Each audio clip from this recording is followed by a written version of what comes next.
Oke, selamat datang kembali di channel Riset Dopamin. Di video kali ini saya ingin menjawab pertanyaan dari subscriber. Ini kayaknya pertanyaan yang juga akan sering ditanyakan oleh orang-orang yang sedang ada di NoFap journey gitu, atau di semen retention journey. Jadi pertanyaan itu datang dari seorang yang bernama Brian. Bang, apakah menyimpan sperma bisa meningkatkan kesuksesan hidup? Oke, sebelumnya perkenalkan nama saya Nanda. Di sini saya punya misi untuk bantuin orang-orang yang sedang berusaha untuk lepas dari kecanduan PMO agar mereka itu bisa mencapai tujuan hidupnya dengan menggunakan NoFap, bukan NoFap sebagai tujuan utama. Kalau kamu pengen dukung channel saya, kamu bisa join membership dengan biaya 10.000 per bulan. Kamu bisa traktir saya agar saya itu semangat bikin kontennya.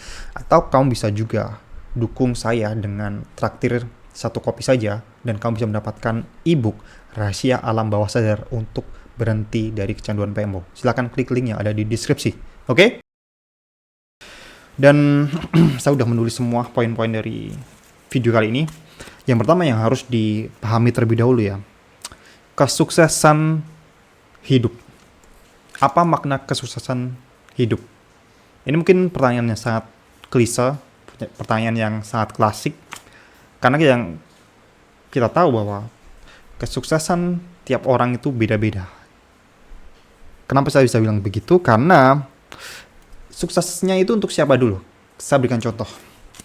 Kalau suksesnya itu untuk seorang biarawan, seorang biksu, seorang siapa lagi ya? Ya biksu, biarawan, mang gitu ya. Itu mungkin berbeda dengan kesuksesan orang-orang di zaman modern, di seperti umumnya society, berbeda gitu ya. Karena yang kita tahu, orang-orang seperti biarawan, seperti biksu itu adalah orang-orang yang berpantang dengan aktivitas seksual. Dan kalau kita lihat, apakah mereka itu adalah orang-orang yang sukses secara finansial, secara pengertian dari pemahaman orang-orang tentang sukses, punya mobil mewah, punya rumah mewah, punya kapal pesiar. Saya sih bisa mengatakan bahwa para biksu, para biarawan ini kebanyakan nggak punya sebuah harta material yang seperti itu. Tapi mereka itu melakukan berpantang secara seksual karena mereka ingin mengejar sebuah ketenangan, sebuah kedamaian di mana mereka mengalihkan sebuah energi seksual tadi untuk melayani umat, untuk dekat dengan Tuhan gitu ya. Dan pengertian suksesnya itu kan berbeda.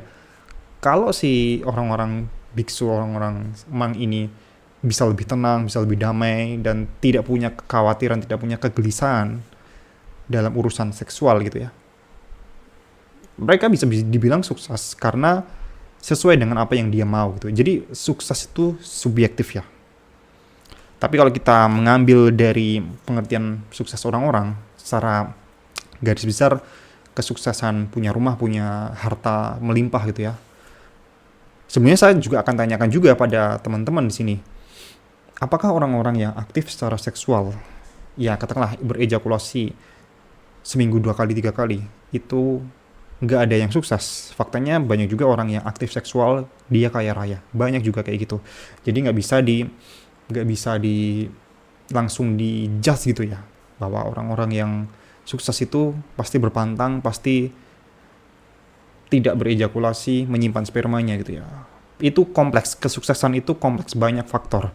Tapi di sini saya akan memberikan sebuah dampak positif ketika kamu itu menyimpan sperma, tidak sering berejakulasi gitu ya. Dalam konteks ini kecanduan PMO juga nanti akan saya singgung.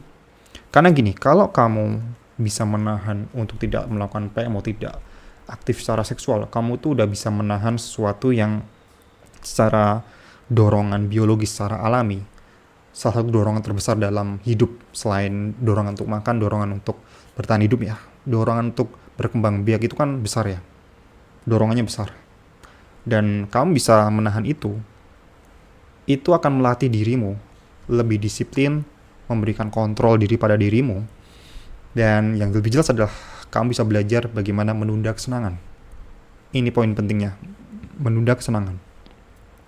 Dan kesuksesan itu butuh sebuah disiplin, butuh sebuah kontrol diri, butuh untuk menunda kesenangan. Kalau orang zaman dulu, kebutuhan orang zaman dulu itu hanya untuk bertahan hidup dan hanya untuk beraktivitas seksual, untuk bereproduksi, berkembang biak. Otak yang kita miliki itu adalah otak yang sama dengan pendahulu kita. Tapi lingkungan zaman sekarang itu berbeda. Semakin modern, semakin banyak teknologi. Dan itu menuntut kita untuk bisa bersaing. Dan persaingan zaman sekarang itu siapa yang paling bisa menunda kesenangan, itu yang menang. Siapa yang bisa disiplin, itu bisa menang. Kalau dampak dari kita berpantang secara seksual itu bisa memberikan kontrol diri, itu bisa membuat dirimu sukses dalam kehidupan. Karena kamu bisa berpikir jangka panjang. Kamu bisa berpikir, oke, saya tidak boleh senang-senang dulu karena saya tahu goal saya apa di depan 5 tahun, 10 tahun. Tidak hanya berpikir besok saja. Levelnya udah 5 tahun ke depan, 10 tahun ke depan. Pada intinya adalah ketika kamu punya disiplin, ketika kamu punya kontrol diri, itu akan menimbulkan efek domino pada apa yang kamu tekuni, apa yang kamu cita-citakan gitu ya. Tapi ini tidak serta-merta hanya dengan menahan sperma atau hanya dengan tidak berejakulasi. Karena kembali lagi, yang lebih penting adalah eksekusinya. Sperma yang ada di dalam tubuh kita itu tuh kayak hanya sekedar bahan mentah. Kalau kamu tidak transformasikan itu, tidak mengalihkan itu pada sebuah tindakan yang positif, sama saja.